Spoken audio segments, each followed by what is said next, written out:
चुरशीची समजली जाणारी अहमदनगर लोकसभा निवडणुकीसंदर्भात श्रीगोंदा तालुक्यातील राजकारण कसे राहील या संदर्भात आमचे प्रतिनिधी गणेश कांबळे यांनी दैनिक सकाळचे ज्येष्ठ पत्रकार संजय काटे यांच्याशी बातचीत केली आहे। यावेळी काटे यांनी अनेक मुद्द्यावर बोट ठेवत लंके आणि विखे यांच्या उमेदवारीबाबत अनेक पैलू उघड केले। पहा त्या संदर्भातील एक विशेष मुलाखत। मुळात अहमदनगर लोकसभा मतदारसंघात विखेंच्या उमेदवारीबाबत थोडीशी साशंकता होती सुरुवातीच्या टप्प्यात, कारण त्यांचे ज्येष्ठ नेते आणि आमदार राम शिंदे यांनी विखेंना थेट विरोध केला होता। त्याच्यामुळे विखेंची उमेदवारी ज्यावेळेस जाहीर झालेली नव्हती त्याच वेळेस पारनेरचे आमदार निलेश लंके स्पर्धेत आले होते। एकीकडे ही परिस्थिती असताना 5 वर्षातल्या कामाचा जो प्रभाव आहे तो दिल्लीत दाखवण्यात खासदार सुजय विखे पाटील यशस्वी झाले। त्याच्यानंतर त्यांची उमेदवारी फायनल झाली, निश्चित झाली। त्यांची उमेदवारी निश्चित झाल्यावर राष्ट्रवादीत फूट पडल्यानंतर अजित दादा पवार गटात गेलेले पारनेरचे आमदार निलेश लंके हे शरद पवार साहेबांच्या गटातून म्हणजे त्यांच्या राष्ट्रवादीतून उमेदवारी करतील महाविकास आघाडीकडून अशी चर्चा सुरू झाली। लंकेंनी त्या दृष्टीने तयारी केली, त्यांचा लवाजमा प्रत्येक फील्डवर फिरून माहिती घेत होता, पण ह्या गोष्टीला फार वेळ गेलाय। अजूनही लंकेंची उमेदवारी निश्चित नाही। त्याच्यामुळं विखेंच्या विरोधात कोण लढणार हे अजून निश्चित नसल्यामुळे लोकसभा निवडणुकीत काय होणार हा प्रश्न थोडा आज अंतराळात। हे श्रीगोंद्याचं राजकारण जसं व्यक्तिकेंद्रित झाले तसं नगर जिल्ह्याचं होतंय काय असं थोडीशी आशंका वाढली। विखे विरोधात लंके हे दोनच नावं चर्चेत आहेत। हे तिसरं नाव जे येत आहे ते पण लंके यांच्या धर्मपत्नी राणीताईंचं आहे।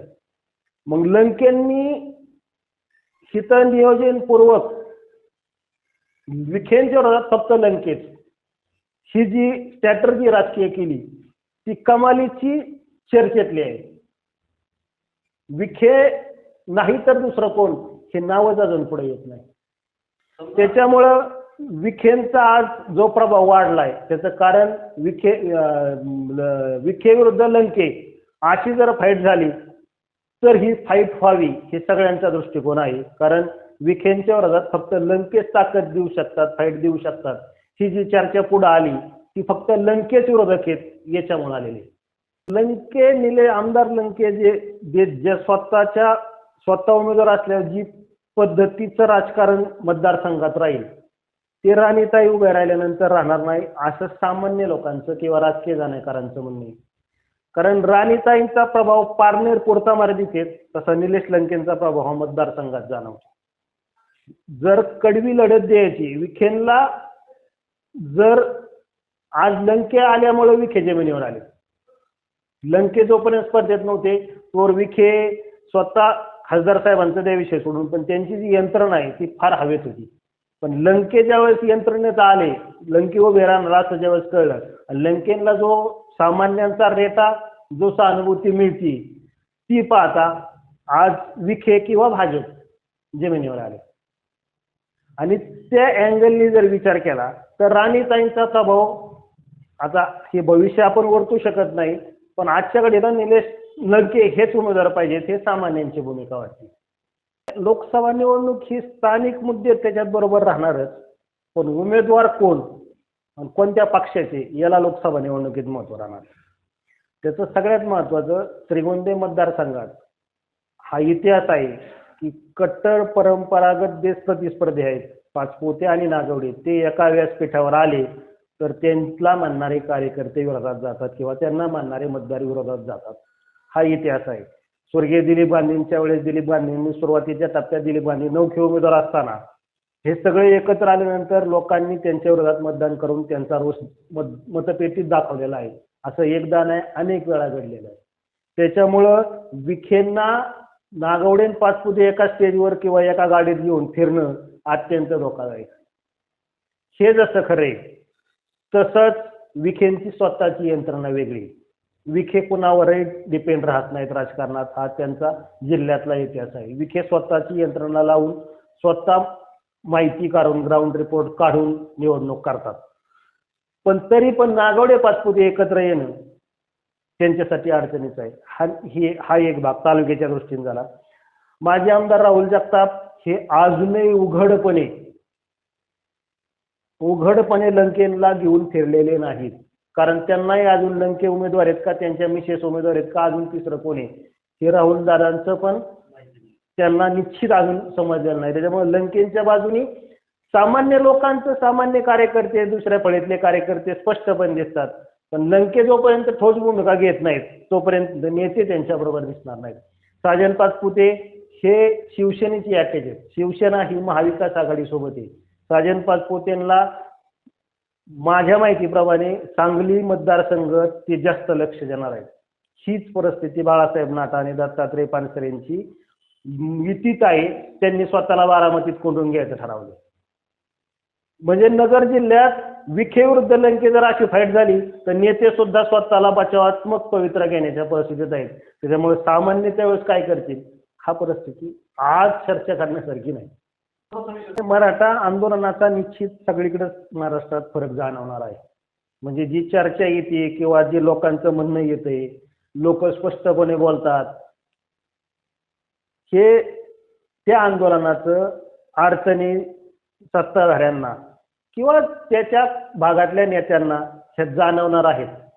त्याचा प्रभाव किती राहील, काय राहील, हा प्रचार सुरू झाल्यानंतर लक्षात येणारी गोष्ट आहे. पण एक निश्चित आहे, श्रीगोंद्याचं राजकारण हे व्यक्ती केंद्रित जास्त आहे. त्याच्यामुळं बबनराव माजी विद्यमान आमदार, माजी मंत्री बबनदादा पाचपुते, नागवडे, जगताप, शेलार हे पहिल्या फळीचे नेते आणि दुसऱ्या फळीतले प्रभावीपणे तरुण पुढे येणारे यांच्या भोवतीचं राजकारण आहे. पण लोकसभेला थोडासा अजून त्याच्यात बदल होईल. सत्ताधारी 5 वर्ष खासदार राहिलेले विखेंना त्यांनी केलेला विकास हाच मुद्दा राहील त्यांचा. हा फॅक्टर त्यांना पंतप्रधान नरेंद्र मोदी साहेब आणि त्यांनी त्या माध्यमातून केलेला मतदारसंघातला विकास याच्यावरच त्यांना फोकस करावा लागणार आहे. 5 वर्षात त्यांनी काय केलं. आता विखे साहेबांची सगळ्यात मोठी अडचण जी मला वाटते ती अशी झाली की त्यांनी आश्वासन स्वप्न मतदारसंघातल्या लोकांना खूप दाखवले. त्यांनी कामही बऱ्यापैकी चांगले केले, पण ते स्वप्नांचे एवढे मोठा डोंगर उभा करून ठेवला की आज केलेले कामं दिसतच नाही. लोकांना काय पाहिजे होतं, साकळाई योजनेचा एवढा मोठ्या प्रमाणात त्यांनी इश्यू करून ठेवला, पण साकळाई अजून प्रत्यक्षात कुठल्या स्टेजला ही कुणालाच माहित नाही. सगळ्या दृष्टिकोनातून पाण्याचा विषय, सिंचन भवन त्यांनी नगरला आणण्याचं कार्यालय त्यांनी अनेक वेळा प्रतिष्ठापनाला लावली, ते आलं नाही. बोगदा माणिक डिंबे धरणादरम्यानचा बोगदा झाला असता तर मतदारसंघाला श्रीगोंदा, कर्जत, पारनेर, करमाळा या भागाला फायदा झाला असता. त्या बोगद्याचा विषय पण जैसे ते पाठपुरावा चालू आहे त्यांचा सगळ्या बाबतीत. परंतु होतंय काय, त्यांनी स्वप्न जास्त दाखवले आणि कामं त्या पटीत कमी झाल्यामुळे लोकांचा थोडासा नाही म्हटलं तरी भ्रमनिरास दिसतो. पण विखेंनी कामं केलेत हे विरोधकही नाकारत नाहीत. विखेंनी कामं केलेत म्हणण्यापेक्षा विखेंनी आणलेला निधी हा दिसतोय सरकारच्या माध्यमातून. हा एकीकडे ज्यावेळेस विखेंचा बाजू जमेची किंवा प्लस मायनस असताना लंकेंनी कोविड काळात ज्या पद्धतीने म्हणजे जीवावर उदार ठेवून जे काम केलंय त्याची जगात वाहवा झाली. खरे निलेश लंके काय आहेत हे त्या कोविडच्या काळात लोकांनी अनुभवले, अनेकांचे जीव वाचले. कोविड हा विषय जरी बाजूला ठेवला तर लंकेंचं आज गुडविल असं आहे की लंके कुणाच्याही खांद्यात कुणाच्याही गळ्यात हात घालून चालू शकतात. ते कधीच ऍटिट्यूड होऊन मागत नाहीत. हा त्यांचा सगळ्यात मोठा प्लस पॉईंट राजकारणात आहे. आणि त्या पटीत विखेंची यंत्रणा आहे ती श्रीगोंद्यात अतिशय चुकीच्या पद्धतीने वागली कायमस्वरूपी. त्याचा फटका विखेंना ह्या निवडणुकीत बसू शकतो. स्वतः खासदार दिलीप गांधी असताना अनेकांचे फोन उचलायचे, स्वतः बोलायचे. तसं खासदार विखेंनी स्वतः फोन किती उचलले आणि किती लोकांशी कनेक्टेड सामान्यांशी राहिले हा विखेंच्या बाबतीत सगळ्यात निगेटिव्ह पॉईंट आहे. दिलीप गांधी ज्यावेळेस होते त्यावेळेस भाजपचा प्रभाव त्या तुलनेत सुरुवातीच्या टप्प्यात कमी होता.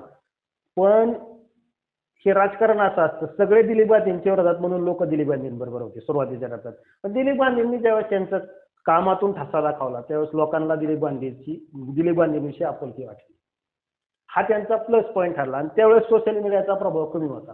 त्याच्यामुळे टीका टिप्पणी व्यक्त होणं, थेट आरोप कमी होत होते. आणि त्यांच्या काळातलं जे राजकारण होतं दिलीप गांधींचं किंवा राजीव राजळे असतील किंवा दादा पाटील शेळके असतील, गडाख असतील, यांच्या काळातलं जे राजकारण होतं ते स्वाभिमानी, अभिमानी ह्या पद्धतीचं होतं. टोकाची टीका एकमेकांवर करताना कमरेखालचे वार कमी प्रमाणात होत होते किंवा होत नव्हते. आज उलट घडले. आज सोशल मीडियातून प्रत्येकजण व्यक्त होतोय. प्रत्येकजण व्यक्त होताना पुढचा किती मोठा आहे याचा लवाजमा पाहिला जात नाही. प्रत्येकजण व्यक्त होताना कमरेखालचे वार करतोय. त्याच्यामुळं विस्कळीतपणा नक्कीच येणार आहे या निवडणुकीत. आणि दोन्ही शक्ती मोठ्या आहेत. जर लंके स्वतः उमेदवार असले तर दोन्ही शक्ती मोठ्या आहेत. निकालाचं काही सांगू शकत नाही आपण. निकाल काय लागेल ते परिस्थितीवर राहील. त्याच्यामुळं त्या निवडणुकीत आणि आजच्या निवडणुकीत किंवा याच्या पुढच्या निवडणुकात फार फरक जाणार आहे. व्यक्तिगत हेवे दावे आणि वेगळ्या पद्धतीने विरोधकांना किंवा पुढच्या उमेदवाराला डॉमिनेट करणं याच्यावर जास्त भर दिला जातो. आणि त्याच्याकरता स्पेशल यंत्रणा राबवते विशेष म्हणजे. हे सर्वात मोठं अडचण आहे. प्रशासनापुढे भविष्यात त्या अडचणी निर्माण होणार आहेत. बापू असतील, तात्या असतील, सदांना असतील किंवा दरेकर सर असतील, हे फक्त अभ्यासू नव्हते, धाडसी होते. तालुक्यात त्यांचा वेगळा एक दरारा होता. ते एकमेकाचे विरोधक असले तरी त्यांच्यामुळं प्रशासन व्यवस्थित चालत होतं. आज त्यांच्या नंतरचे नेते अभ्यासू नाहीत. आता बबनदादा पाचपुते आहेत पण बबनदादा पाचपुते थोडेसे आजारी असल्यामुळे बबनदादा फील्डवर कमी फिरतात. संपर्कात आहेत पण फील्डवर कमी. त्यांना बाजूला ठेवा. आपण बाकीचे जे नेते आहेत त्यांना अजून अभ्यासाची गरज वाटते.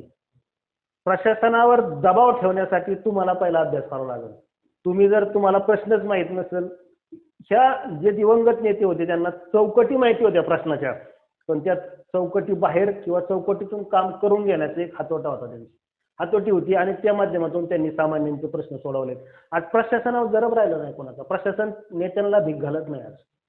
आज प्रशासन ज्यावेळेस नेत्यांना भीक घालत नाही त्यावेळेस कार्यकर्त्यांचे सगळ्यात जास्त हाल होते. कार्यकर्त्यांना वाळी नसतो कोणी. आणि नेत्यांचा अँगल हा वेगळा अँगल आहे.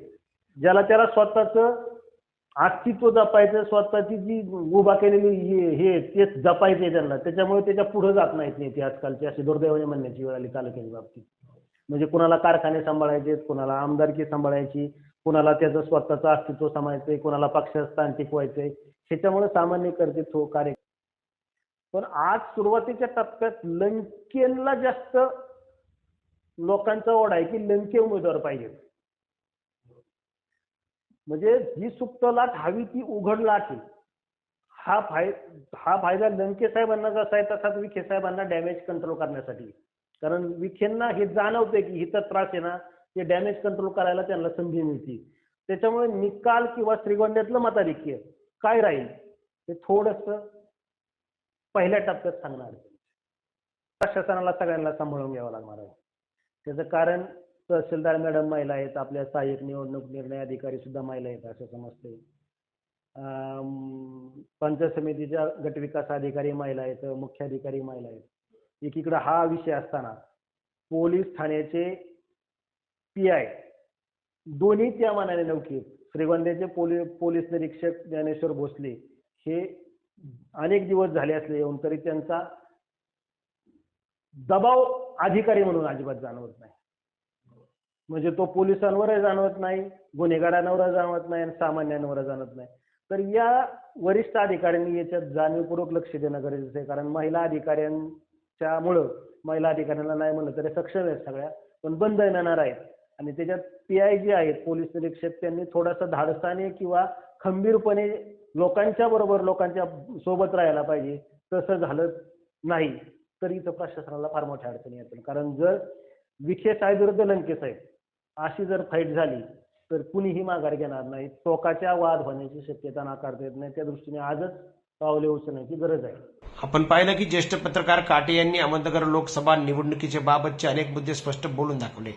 आता येणारा काळच ठरवेल की मतदारसंघातील मतदार राजा कोणाला संसदेत पाठवणार, लंके की विखे. जनजागर मराठीसाठी गणेश कांबळे, श्रीगोंदा.